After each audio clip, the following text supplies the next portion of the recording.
अकबर बीरबल की कहानी। सबसे बड़ा हथियार। बादशाह अकबर कामकाज के अलावा भी कई चीजों के बारे में बीरबल से बातचीत किया करते थे। ऐसे ही बैठे बैठे एक दिन बादशाह ने बीरबल से पूछा कि इस दुनिया में सबसे बड़ा हथियार तुम्हारे हिसाब से कौन सा होता है। इस बात के जवाब में बीरबल ने कहा कि संसार में आत्मविश्वास से बड़ा हथियार कुछ और हो ही नहीं सकता। यह बात अकबर के समझ में नहीं आई, लेकिन फिर भी उन्होंने कुछ नहीं कहा। उनके मन में हुआ कि समय आने पर इस बात की परख की जाएगी। कुछ दिनों बाद राज्य में एक हाथी बेकाबू हो गया। पता करने पर समझ आया कि वो पागल हो गया है। उसे कर्मचारियों ने जंजीरों से जकड़ लिया था। इसकी खबर जैसे ही बादशाह को पहुंची तो उन्होंने सीधे महावर से कहा कि जब भी तुम्हें बीरबल आता दिखे तो हाथी की जंजीरें खोल देना।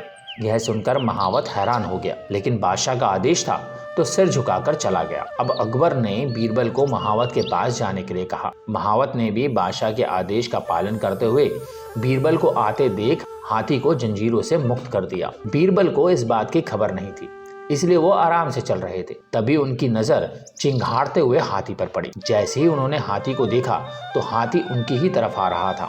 वो कुछ समझ नहीं पाए।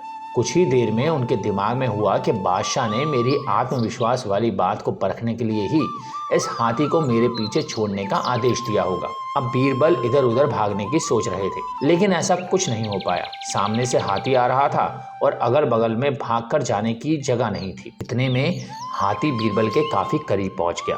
तभी बीरबल ने सामने एक कुत्ते को देखा और उसे टांगों से पकड़कर हाथी की तरफ फेंक दिया। कुत्ते चीखते हुए हाथी से टकराया। उसकी ऐसी चीखें सुनकर हाथी वापस उल्टी दिशा में भागने लगा। कुछ ही देर में इस बारे में बादशाह अकबर को पता चला।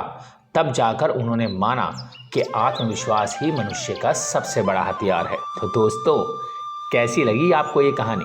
ये कहानी हमें सिखाती है कि हर किसी की बात पर यूं ही भरोसा नहीं कर लेना चाहिए। बात की जांच और परख करना जरूरी है। दूसरी सीख ये है कि इंसान समय से पहले उम्मीद ना छोड़े तो परेशानी से बाहर निकला जा सकता है।